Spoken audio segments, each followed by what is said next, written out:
Welcome to the Tech Egg. Don't get scrambled. Enjoy the video. You start by removing any case and protector so you test the real screen.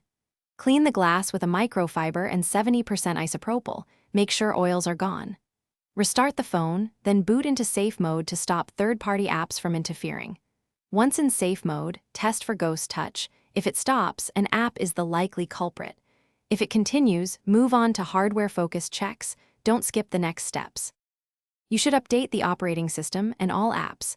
Updates often include touchscreen driver fixes. Next, uninstall recent apps one at a time and test after each removal to find a problematic app.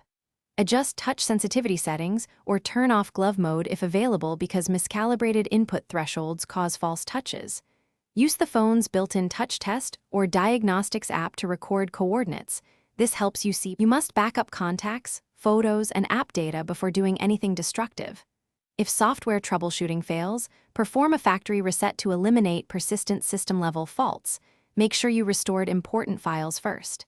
If ghost touch continues after reset, it's very likely a hardware issue.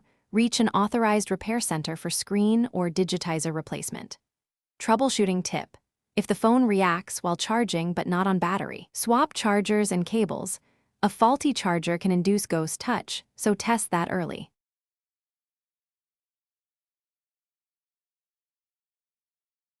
Thanks for watching. Consider subscribing if I helped unscramble your problems.